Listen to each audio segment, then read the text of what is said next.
So Yeah. you had said that before that the UFC, you had reached a point where they were telling you, "We'll call you," and you wanted to go back to being more active, where they were, they're kind of looking for you to fight all the time. This is a nice turnaround. Would you say you are finally back to that point? Yeah, I mean, after my last fight with Hannah, on the adrenaline after the fight, I said like, man, I'm ready to fight.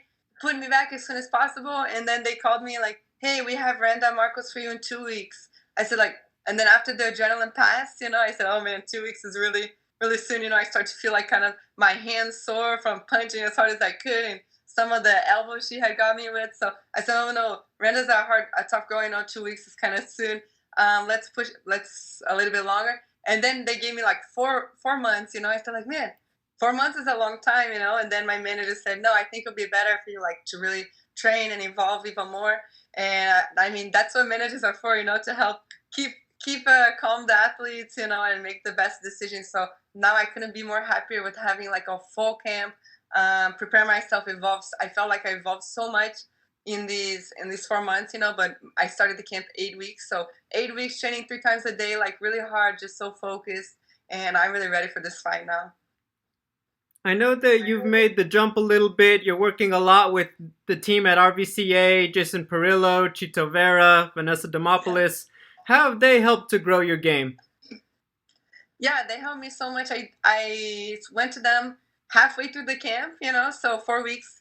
4 weeks I'm with them, and just in the 4 weeks, everyone I met at the Ruka gym, they all noticed a big difference in the 4 weeks. And people that know me from my first UFC fight, they said like, man, you look so much better. You look just like free. You look like you're so creative. You're so just starting to really show all your true potential. So the fact that I'm hearing this from like, they're friends, of course, but they'll tell the truth. They're not like sugarcoating anything. I think for sure they know they're fighters too. So no one wants to give like false, false feelings. They're really gonna tell me the truth. So the fact that these people that are seeing me train every day, giving me like new little details and new things to work on.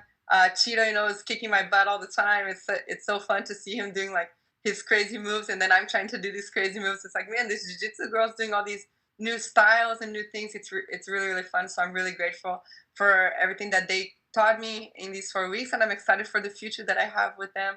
And for sure, I mean, every academy I've been to, every coach I've been to, I take something with me, and I'm grateful for them. So I'm just so glad to be kind of on this next phase of my career, and really what the future holds for me with Coach Perillo.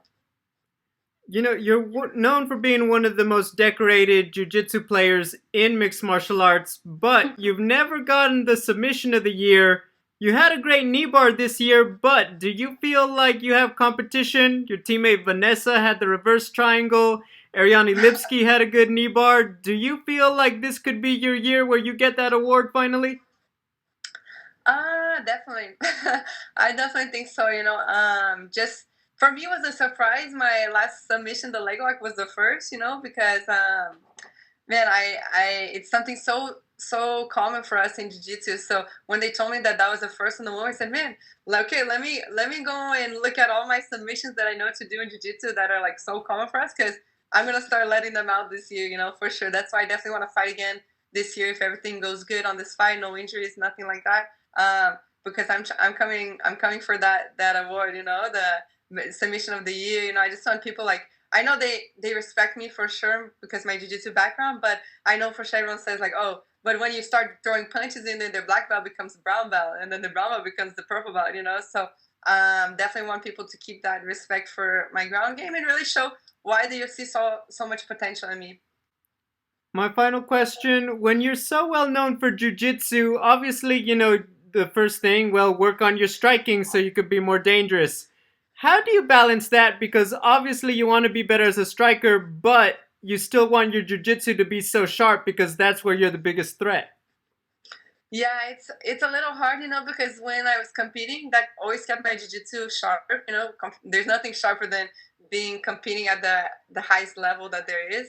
So since I've been out of the jiu-jitsu competitions, it's kind of a little bit hard to keep my jiu-jitsu um, so on point, and everything, and just kind of keep evolving in jiu-jitsu. But I'm always like trying to be involved. My dad is always coming down to California and training with me, and there's nothing there's nothing better than getting beat up by your by your dad. It's what made me get my world titles, was getting beat up by my dad every day on the academy. When I was back in Arizona. So to have my dad back home and still, and he's competing until today, so he's always coming with like some new details and some new positions, and kind of just how jiu-jitsu is constantly evolving, and people are always constantly coming up with defenses and new moves and all these things.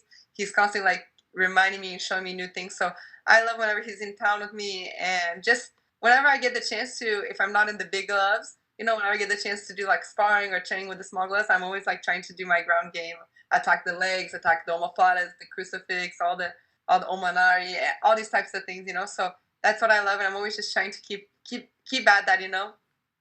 Hey, thanks, Mackenzie. Good luck. Yeah, thank you. We'll go next to Pablo Santamaria with Noti MMA Ecuador. Hi, Mackenzie. How are you? Hola, ¿cómo estás? Hola. The first thing I want to ask you, as an Ecuadorian, how it's training with Chito? What did you learn something from him, or? Oh yeah, for sure. Chito's, man, he's the guy. He's so great. Him, his family. He's pushing me. I did so many like sparrings with him. Of course, like was more me trying to touch him and get him. He has such good movement.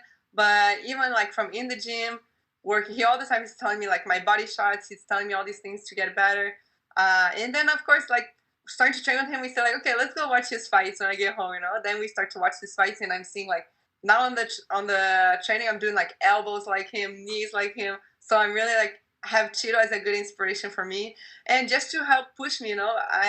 I'll be at home and getting close to the camp, and then I see like on Instagram Cheeto's at the gym, and I feel like, man, Cheeto's at the gym. Okay, I need to be at the gym too, because he's number 15 on the ranking too, and helps like push to have another top fighter going after the same dream as you.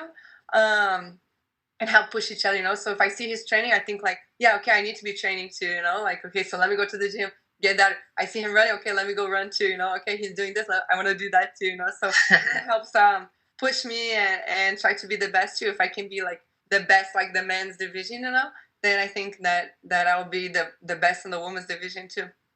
I get. Where do you think Randa is more dangerous? Rand, I think she's the most danger on like her counter attacks on the stand up. I know she's a grappler, but I think it's different levels grappling. For sure, she's smart on the ground, but I definitely think because she's been in so many fights, she has like good to go all 3 rounds. She's fought like she's like got in big fights like where she's getting punched a lot and keep going forward. So I think she really like is good to know her distance and her reach, and I see her movement. She kind of like comes in, does some blitzes, comes out, waits for the counter, and comes back. So I think that's the most part that not that I need to be careful, but that I'll have the most difficulties, like to make sure I keep the pressure and not let her start to get her movement in the fight. Okay, if you get the victory on Saturday, you would like to face against Amanda Rivas to avenge your loss? I think eventually, yeah, I would like to face her, but not now. I think me and Amanda will definitely fight at the belt. I think that we have so many, especially now that the Corona, people are like fighting so often. So some people are like winning, then lose or lose, and then win. They have so much chance to like change the record really fast right now. And I think Amanda has so much, all the potential to get the belt, and I think me too. So I don't know what's ahead of her, who she has for her next fights. I know definitely we both on the ranking, so our future fights are just getting harder and harder and harder. So I don't know if I'll get to the belt before her, or she'll get to the belt before me. But I definitely think that if we have the rematch, will be during the belt, or with me in the belt and she challenging me, or her with the belt and me challenging her. Okay, I get it. And my last one is, what's your prediction for the fight? My prediction for the fight, I think that I'm going to go in there and pressure her so much with the striking. And I think I'll hurt her on the striking. And maybe she'll knock down, and I'll get like a really amazing submission and get the fight bonus. Okay, thank you very much, Mackenzie. Good luck on Saturday. Thank you so much. Gracias. We'll go next to Jeffrey Harris with 411 Mania MMA. Good afternoon, Mackenzie. Thanks for joining us. Hi, thank you for having me. So last year, you experienced the first loss of your MMA career. So what is the emotional state like when you have that first loss and then you come back and you're able to win your next fight, and sort of, get that rush of emotion again? What is it like, going from, the loss and being able to overcome that for your next fight and get a win? Yeah, first, like, definitely it sucks to have like that zero taken away from the record, was so nice and pretty to have that zero there. Definitely like something's changed. Sponsorship wise, I think like kind of some opportunities changed a little bit, but the fact like to be able to get back in, I don't know, I feel like I'm a totally different fighter, now. I think I have got so much momentum now in just my training, my mindset, everything is so good, and I'm just so much more focused than I ever was. That and I'm hoping that everyone too that follows me, that's kind of seeing that what's happening in my life, they notice that too. It feels great to be able to like get that submission, come back on the winning streak. Of course, was just one, So obviously, this fight I'm trying to continue the winning streak, and now I'm in number 15. So that's where I was when I became pregnant.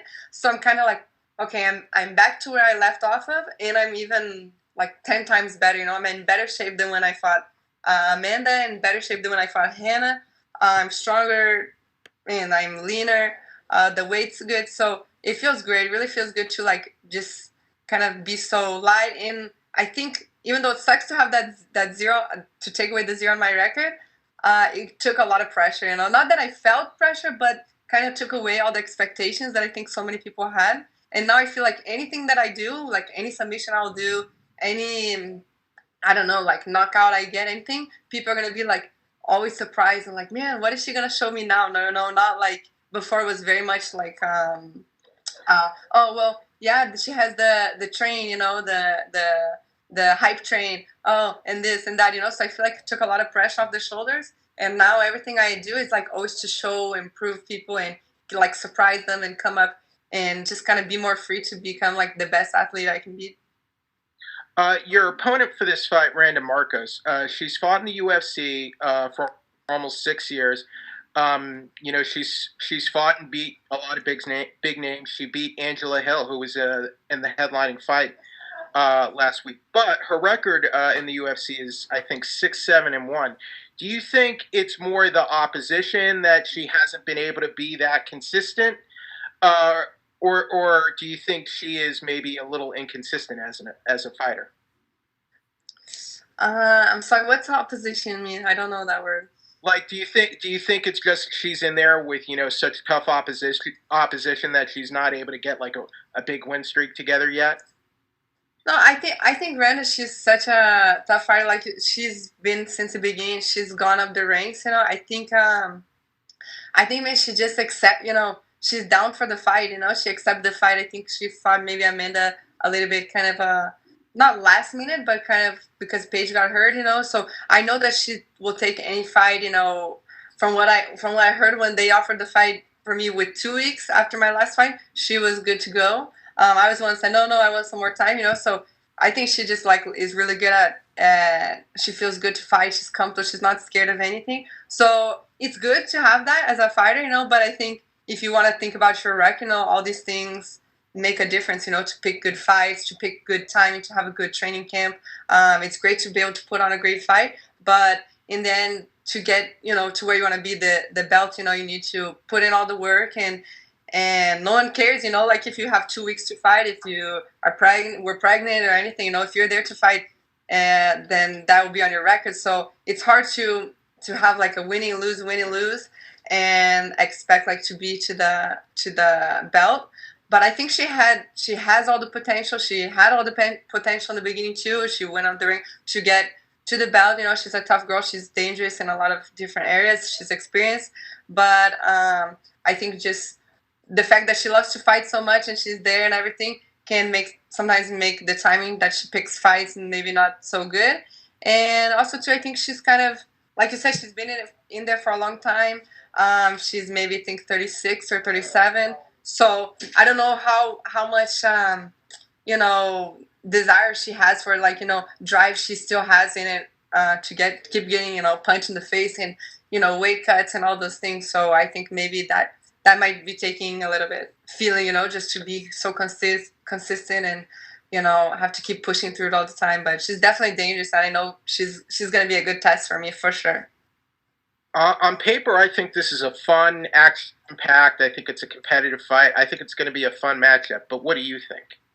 I agree with you. I think it's gonna be. That's why I trained so hard for this fight. You know, this is the most I ever trained for a fight. You know, I really took this fight so serious. I always try to take my fight serious, you know, but I think my focus before I was pregnant. You know, I had my missed weight.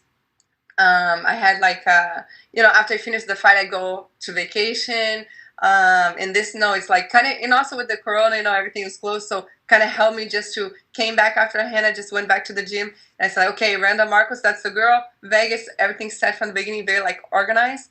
I train like so hard for this because I know she's gonna like. I think if I'm her, I'm gonna try to go the 3 rounds. I see that she goes 3 rounds a lot. She has a lot of heart. So, and now that I'm at this whole new level of a fighter, you know, I'm definitely not shying away from the fight. So I'm gonna definitely put pressure for it, and I think she'll put pressure for it too. So I think the fans are gonna be really liking this fight, and it's great to be on the card. You know, Tyrone Woodley, Colby Covington. You know, it's gonna be a lot of great fights. So we have a lot of high standards to show the girls like on this card.